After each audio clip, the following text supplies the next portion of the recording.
Muy buenas tardes.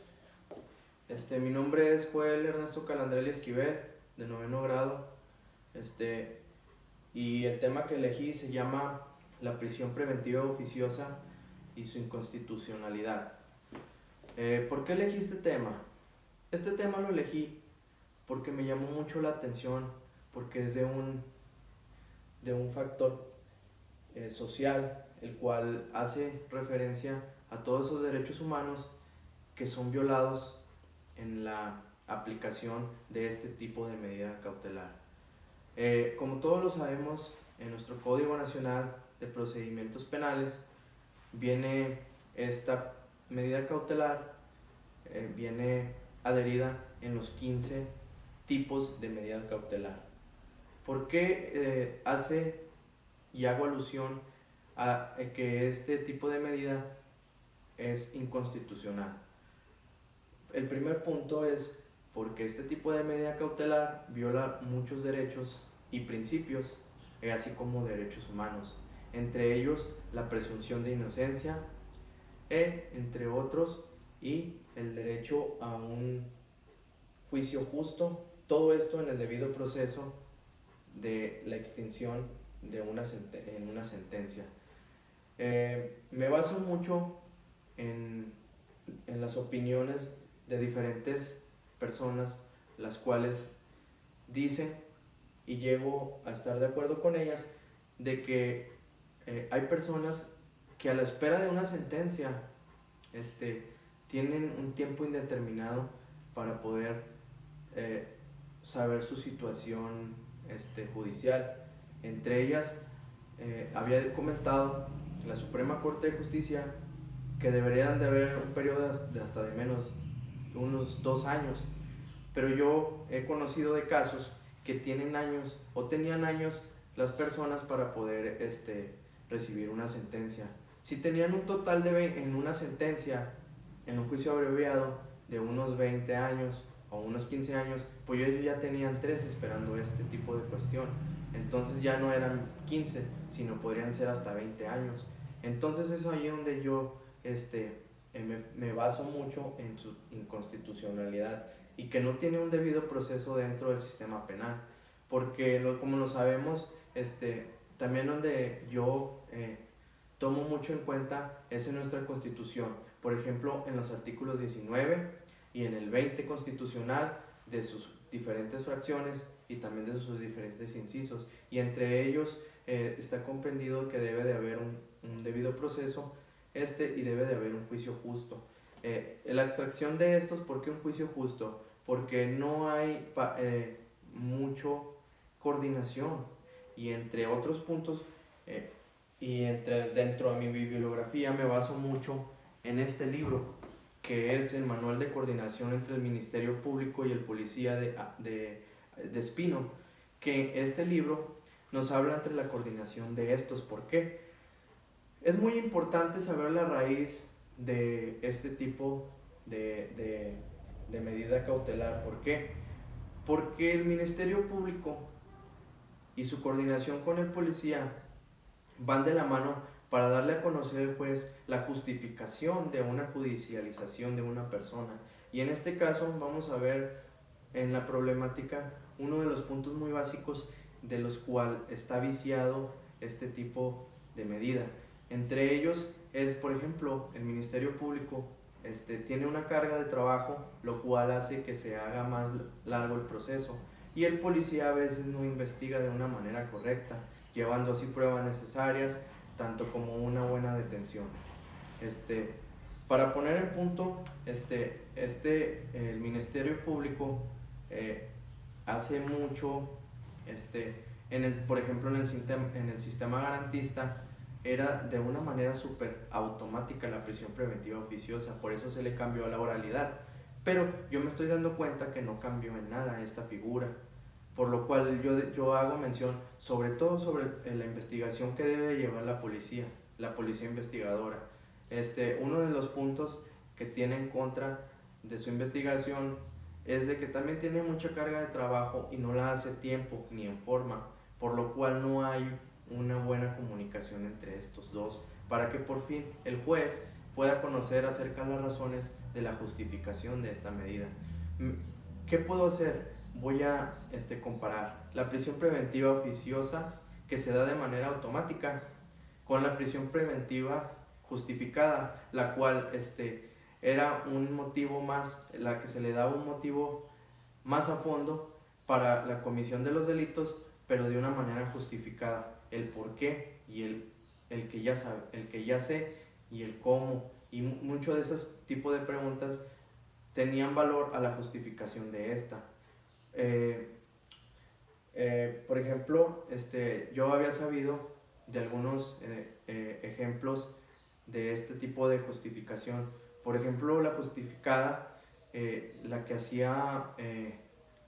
hablaba el doctor Carbonell acerca de que era mejor la justificación que la automatización. ¿Por qué? Porque había personas que cometían un delito y el Ministerio Público le comentaba al juez, juez, esta persona asesinó a otra persona, pero se quiere ir del país porque ya compró boletos, y se le hacía una detención, se estaba justificando. Otra era de que, por ejemplo, una persona está robando, pero sabe que está amenazando a la persona que la denunció. Entonces el Ministerio Público tenía la comunicación con el juez, y el juez mandaba para capturar a esa persona del modo que justificaba de que estaba usando la violencia, incluso estaba tentando la vida de la persona. Estas eran medidas meramente justificadas. ¿Por qué? Porque se estaba dando la razón. Entonces es como encuentro una diferencia entre una y otra. Me baso también mucho, y también lo tengo entre mi bibliografía, el amparo en el proceso penal acusatorio y oral de Benavente Chorres, de Jesper Benavente Chorres. Él hace un estudio a través de las decisiones emitidas que daba la Suprema Corte de Justicia de la Nación, en cuales existen varios principios que son vulnerados de manera inconstitucional. Entre uno de los del debido proceso es la presunción de inocencia, la que ya ves que está contenida y dice que toda la persona tiene derecho a presumir su inocencia a menos de que se le encuentre lo contrario. En esta es muy importante porque pues todas nosotros como personas y como seres humanos tenemos derecho a que se nos aplique este tipo de derecho o este tipo de principio. Entre ellos también el derecho el principio de la dignidad humana. ¿Por qué? Porque el simple hecho de ser una persona que nace y piensa, tenemos nosotros este atributo como persona, la cual está en menoscabo acerca de estas autoridades. ¿Por qué? Porque se nos está viciando este tipo de personalidad de cada persona, vaya la redundancia. Entonces, ¿qué opina del amparo? En materia impugnativa, ya sabemos que hay varias medidas de impugnación en las cuales se pueden aplicar mediante una resolución o entre un amparo, ya sea el amparo indirecto o el amparo directo.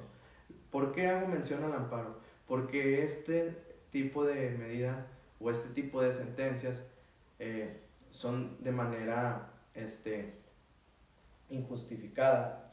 ¿Por qué? Porque no se sabe realmente en qué factor entra la presunción de inocencia o en qué puede ser la culpabilidad de una persona, y es donde se puede atacar de manera concreta los derechos humanos que se están violando. Este tema me llamó mucho la atención porque este tema es un tema del que se ha hablado por mucho tiempo y no se ha hecho nada al respecto. ¿Por qué? Porque lo comentaba la Suprema Corte de Justicia de la Nación, y lo que me llamó la atención es de una investigación que realicé acerca de de que el pleno del pleno no estaba de acuerdo y no se hizo la votación. Se hizo la propuesta para darle un giro a este tipo de medida cautelar y no se logró nada, porque los votos a favor y en contra no llegaron a una resolución para la inaplicabilidad. Entonces, ¿Qué me ponía a pensar? De que nadie quiere o nadie puede tomar cartas en el asunto de estas porque no se puede. Y una de esas es la contradicción. Por ejemplo, nuestro presidente, Andrés Manuel López Obrador, en una de sus conferencias, las famosas mañaneras, hablaba y decía que este tipo de medida cautelar es esencial en su gobierno o que es parte fundamental de este. Y eso es a lo que yo me refiero, de que él puede llegar a defender muchos derechos humanos, pero no llega a la concordancia con este. ¿Por qué? Porque también no se le pudo dar valor y nadie quiso hacer nada. Entonces, es por lo cual yo estoy en desacuerdo entre esta medida. Y mi opinión es de que pues, la medida cautelar solamente hace que viole los derechos humanos de muchas personas, lo cual nosotros como defensores públicos o privados, nosotros nos debemos de dar a la tarea para llegar y hacer que este tema llegue a todos lados para que se pueda erradicar y darle así un proceso y no darle esperanzas a una persona, no darle unas esperanzas falsas a una persona de una respuesta de una autoridad en el cual no existe. Si se erradicara este tipo de medida cautelar, se hubiera una mejor resolución y el trabajo se agilizaría tanto para abogados públicos como privados.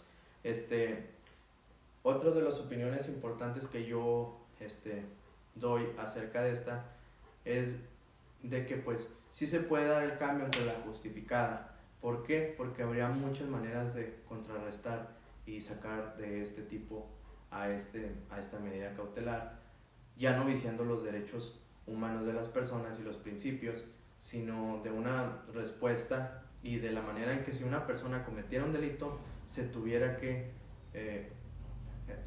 someter por su propia voluntad, por el simple hecho de haberse declarado culpable o tener la culpabilidad demostrada. Muchas gracias, me gustó mucho el tema, espero les haya servido de mucha reflexión a todos los abogados, incluso a los maestros que litigan en materia penal, y que debemos de ver que tenemos muchas deficiencias aún en este nuevo sistema que es el oral, a diferencia del garantista o el mixto o el tradicional, que también hice una comparación breve entre estas y pues sigue siendo la misma historia y sigue siendo la misma figura, no más que con diferentes palabras o pues con diferentes cuestiones. Hay que echar, si llega a oídos de un ministerio público, pues el simple hecho nomás de que se tome en cuenta y se piense o se investigue de una manera correcta y concreta. Mi nombre es Joel Ernesto Calandrel Esquivel y muchas gracias por escucharme. Ahí próximamente pues, vamos a hacer más videos acerca de la materia en derecho. Eso fue todo. Muchas gracias.